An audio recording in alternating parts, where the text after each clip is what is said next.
Beer across from Howard Park was the Brass Ass. Johnny and Red.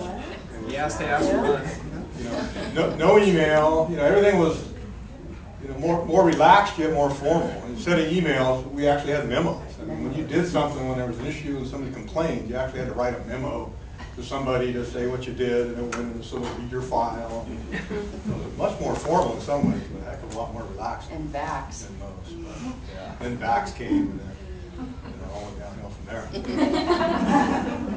But yeah, all of my memories with Rec Park have Peggy in them in some fashion through work in the outdoor program and all the other events with the DAA and all the special events we had.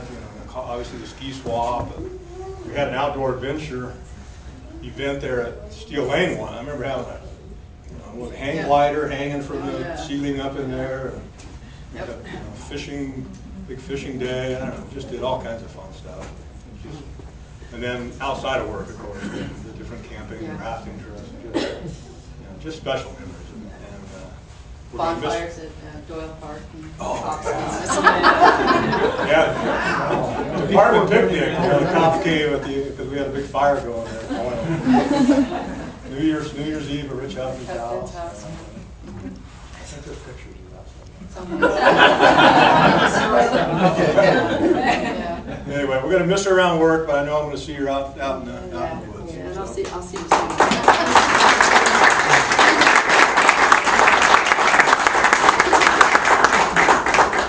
Okay. Anyone else? Mingle some more. Sorry. Okay. Since you're going down memory lane, this was the first computer in the department. How many remember that? Where? What? From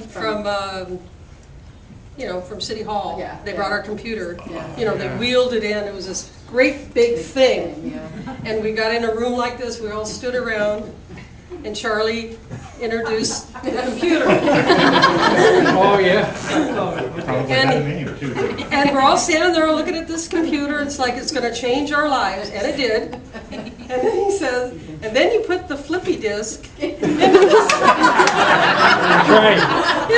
thing. And I remember we all stood around and our faces got red, and Peggy was like, try not to make eye contact. So that was the first computer in the department with the flippy disk.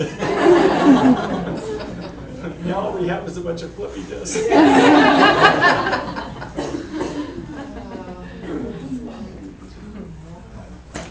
My years with Peggy go back to about the same time as Eric Is it said. time They're for a a long lot of break? us started. We have to get a I picture haven't of been given a half our hour to originals. speak. But I think of all the times that we shared in programs and watching Peggy do her thing and the Easter egg hunts and you name it. Just 3-4 weeks ago, I saw Peggy doing her last thing at the dance at Steel Lane. And it's kind of a cold, miserable night. And I walked in there, and there was so much love and joy.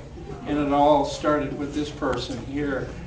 And I was given a candy cane by Santa Claus. I think Mary Keith tipped Santa off, whoever it was, this guy Mike, and he thanked me.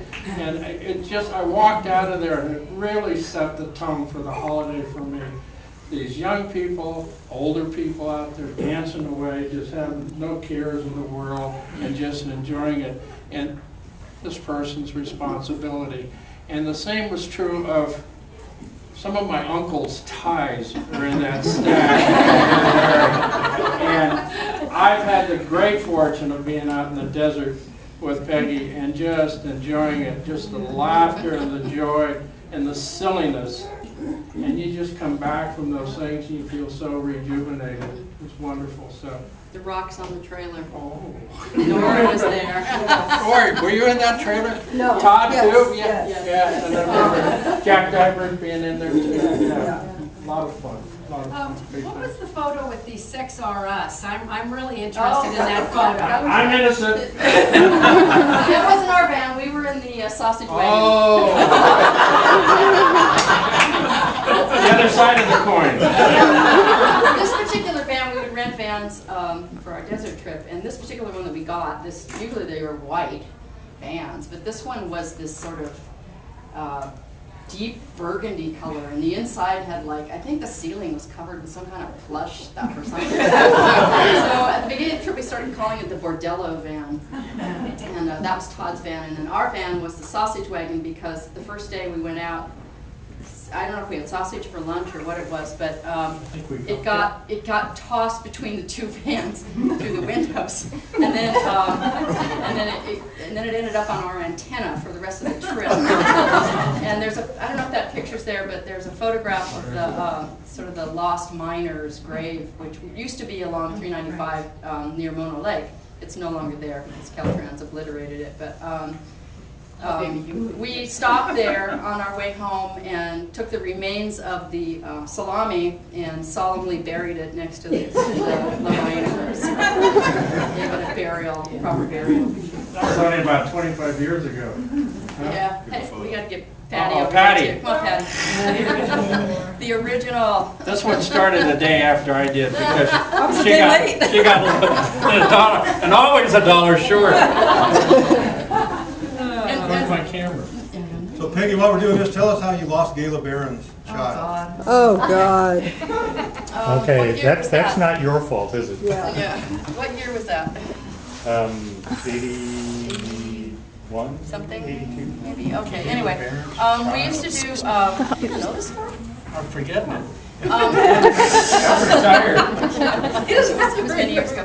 We used to do You're on your own, a bike trip, and I roped in Terry to lead it one year, and we went from Santa Rosa to Monterey. And I was the sag wagon driver, and my two daughters went along because it was summertime and they were in school, so it was sort of a family thing. And we had several high school students, and one of them was Gayla Barron's son. I believe he was maybe going to be a freshman, or he was a freshman in high school? He was 14. He was 14, okay. And then there were these two brothers that were slightly older, and he always wanted to keep up with them. Well, was it the second day's ride, I believe? We were coming from We're going Samuel P. Taylor Park. We'd through spent the San night there. Francisco. And they were going to go across the bridge and through San Francisco. And the bike map wasn't.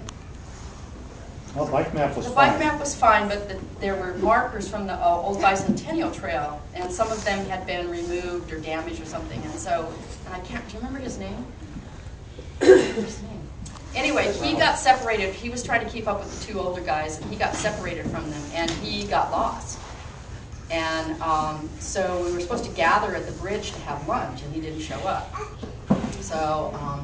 So I backtracked on where they were supposed to ride, most of where I could drive on, and I did that, didn't see him. So then I think I got back, he hadn't showed up, we hadn't heard from him, so I think I called Eric at that point and said, well, we got this kid who's lost, and it's Gayla Barron. So I said, Tony LeBaron. Tony, that's right, it was Tony. So anyway, so I said, well, I'm gonna, go back again and see if he turns up, and he didn't, and then so we were at the point.